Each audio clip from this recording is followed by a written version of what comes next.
And now on to the Monday section of my music podcast. For this section, I will be going over my top 10 '70s songs and putting them all on one little playlist. So, just a little disclaimer, like the '70s were 10 years of fantastic music, and narrowing it down to only 10 songs does not nearly do it justice. So, there will be songs I most definitely leave out and some you might not agree with. So, in no order, these are my top 10. So, on this playlist, the first song is Rocket Man by Elton John. So, this one, just everyone knows it. Pretty much everyone likes it. It's just kind of a classic. So, number two is Dancing in the Moonlight by King Harvest. So, this song is also probably one of my favorites. It's honestly like a personal top 10 of mine of all time. So just really, really good song. And then obviously for all of these songs, if you don't know them, definitely recommend checking them out. So the third one is going to be Sir Duke by Stevie Wonder. I think I'm not 100% sure on this, but I'm pretty sure Sir Duke was one of Stevie Wonder's first songs and one that kind of helped him rise to fame. But I could be wrong on that one. And number four is The Chain by Fleetwood Mac. Probably the most well known Fleetwood Mac song, and one of my personal favorites again. I think it really encompasses the era pretty well. And then number five, obviously, you need a little bit of ABBA on your in your '70s playlist. So coming in with Dancing Queen, which I think Dancing Queen was kind of like the Party of the USA of its time. Like everybody knows the words, even if they don't want to admit it. But, when you're alone, everybody's the dancing queen. Everyone knows the words. So, and then number six, some people might not know this one as much, especially younger people. Why Can't We Be Friends by War, I'm pretty sure. So this one is one of my favorites because of its style. So a lot of these songs are just regular songs, but Why Can't We Be Friends. It's kind of like it's like a round robin song almost. For those of you that are unaware of how this song goes, it's pretty much like a group of people that kind of get together, and each of them kind of have their own verse. And some of them are actually pretty good, and some of them suck. But it's just like a group of people having a lot of fun singing with each other. And so this is one of the songs that I've recreated with friends of mine, where we would just go out and then we would listen through a verse or two, kind of get to see how the tempo goes, and we'd make our own verses. And sometimes they're not too bad, but often they really suck. But this is just a song that you have a lot of fun listening to, and even more fun in a group. So at number eight we have Dreadlock Holiday. So this was one of the bigger reggae songs, excluding Bob Marley, which I'll get to later, coming out of the '70s. So Dreadlock Holiday was by 10cc, I believe, and which I could be wrong on this, but I feel like I read somewhere a while back that 10cc was actually like a British band, and Dreadlock Holiday was kind of a what's the word? It was kind of out of their comfort zone for the music they made, but one that is probably a I'd say definitely a top 50, maybe a top 20 of my all-time favorite music. And then I told you I'd get to Bob Marley, so coming in with number nine is One Love. Trying to pick just one, just one Bob Marley song from this time is pretty much impossible. Since for those of you who've been listening or hang out with me in real life or listening along to the podcast, I am a big reggae person. And so trying to pick a single Bob Marley song from the '70s, it just doesn't work. But for this playlist, I had to, and it might not be my favorite song, but not jamming, sorry, One Love is, I would say, up there with Three Little Birds with the most like influential song of his. So I put it on my list. And at number 10, everyone knows this one, Sweet Home Alabama by Lynyrd Skynyrd. Definitely a top 50 of all time, kind of like Dreadlock Holiday, quite possibly a top 20. This song, it really never gets old. You can listen to this one on your own, like all the way up, listen to it quiet, in a group. Everyone at least knows the chorus.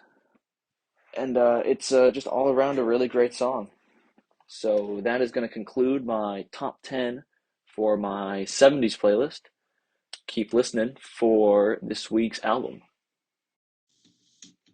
And welcome back to this week's Wednesday album. This album will be Eat Ya Veggies by Baby No Money. This album came out in, I believe it was October. It was fall of 2021.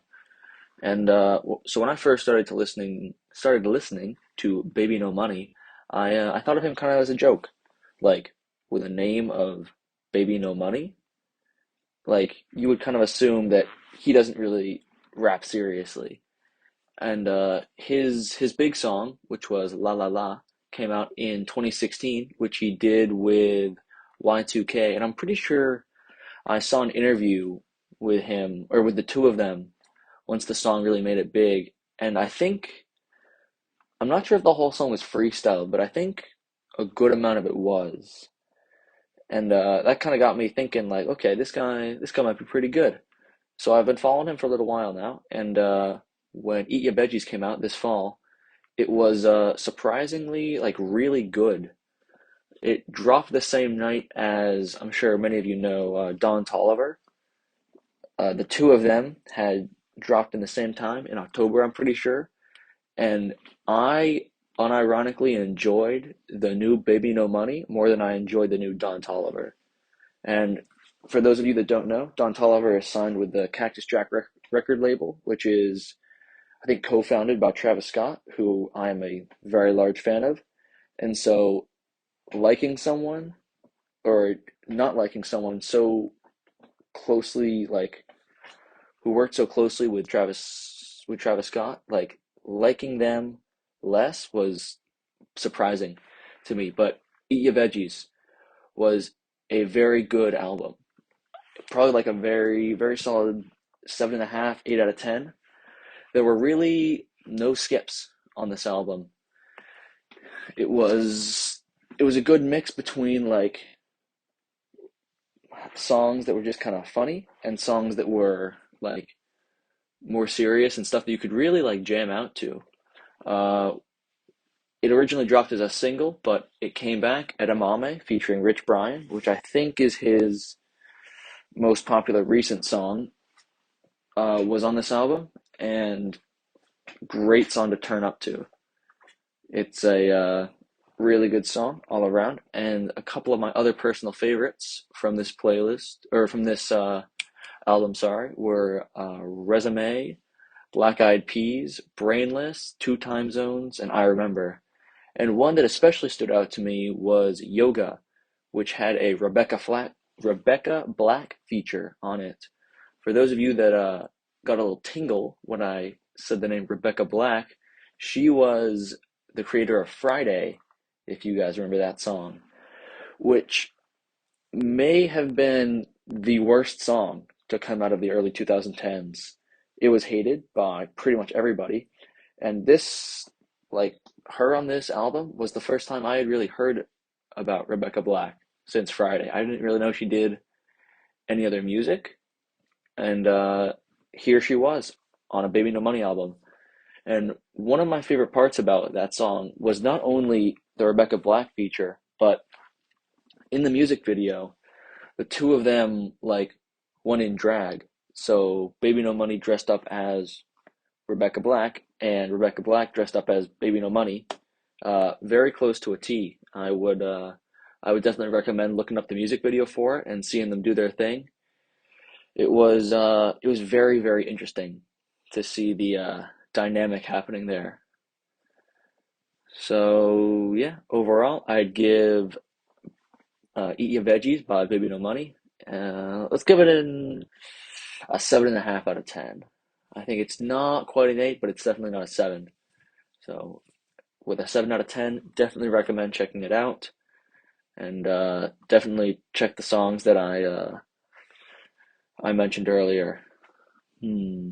I think to end it off with the top three of mine, I'd have to say that it would be probably from my third favorite to my favorite on the album.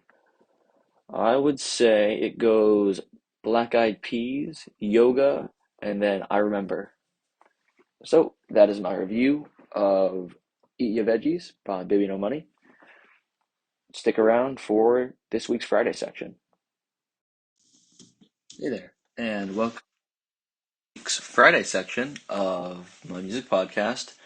So usually the Friday sections are reserved for favorites, but for this one, we're doing an album.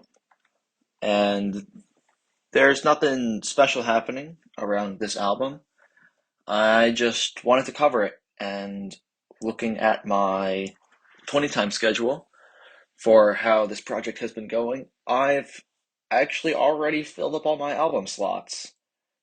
And I honestly enjoy doing the albums more than I enjoy doing the favorites.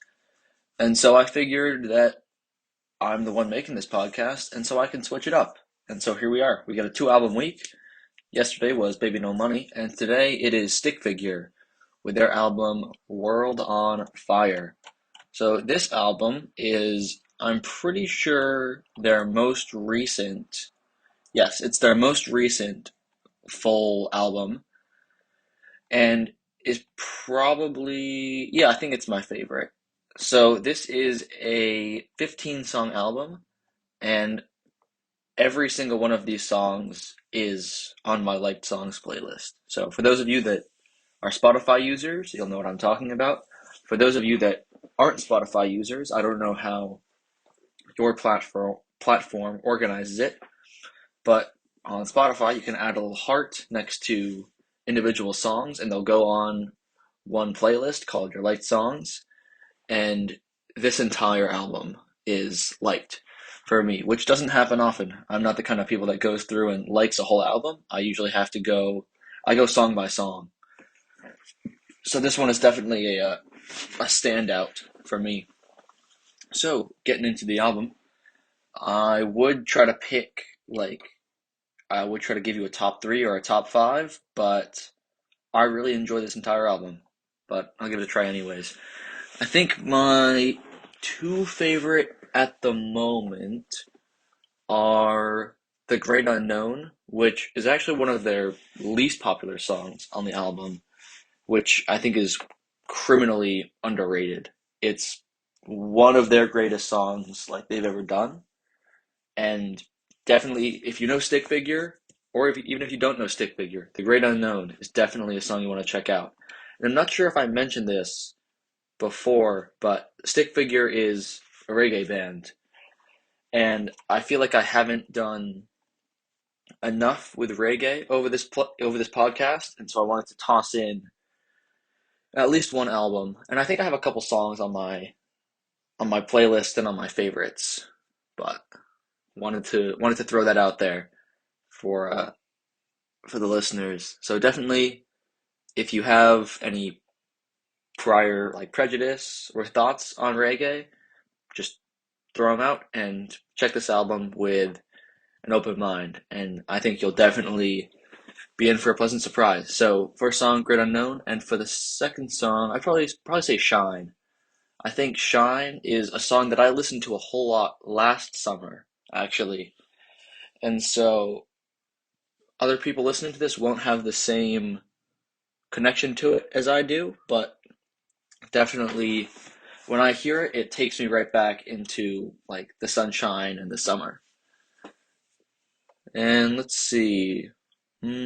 Also, Summertime, funny enough, with a Citizen Cope feature. So this one is also, I think this is one of the more popular ones on the album, and definitely very good. Would give it a listen.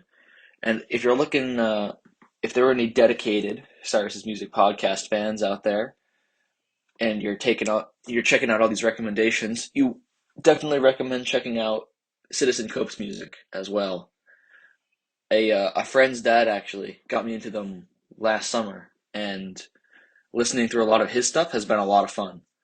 And I was very glad to hear that the two of them teamed up to make, or the band and the guy, Stick Figure being the band, teamed up to make such a good song. And as far as like disappointments on the album, I think there really aren't any that well, that's not true. So it is a 15 song album, which means the songs will blur together a little bit. And I think Rise and Fall, Life is a Party, and Burn the Night. And yeah, I think just those three honestly are the background songs of this album. They're the ones that really just blur together, and they're not bad songs by any means. If I'm listening through the album, I won't skip them. But if I'm also looking for my favorite stick figure song, they are not songs I'll go and seek out. That's for sure. So, I think I would give World on Fire, honestly, a 9 out of 10. Like, with only three background songs on a 15 song album, and like every single one of them being liked, that's definitely saying something of the quality of this album. I'd say, yeah, I think it's my favorite stick figure album, and I would go as far to say as one of the best reggae albums of all time. It's really, really good. It came out 2019. Definitely recommend everyone checking it out. And as a little bonus to it, the cover of this album I think is super interesting. It's like a kind of run down, like futuristic city. And if you really like zoom in on the cover of it, you can see a whole lot of things like happening in the background.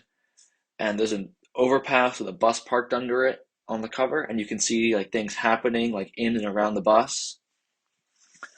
And I just think that kind of thing is like super super cool. So definitely recommend giving it a listen, checking it out. So World on Fire by Stick Figure, giving it the official rating of 9 out of 10. So highly recommend. And that will wrap up this week of my music podcast. Tune in next week for yes. So next week, the Kendrick Lamar album has been announced and will be dropping Thursday at midnight of next week. And so, which means my week 3 is going to be Kendrick Lamar themed. Doing a Kendrick Lamar playlist on Monday, a Kendrick Lamar album on Wednesday, and instead of doing a Friday favorites, I'll be reviewing the new album on Friday. So stay tuned for that. Thank you for listening.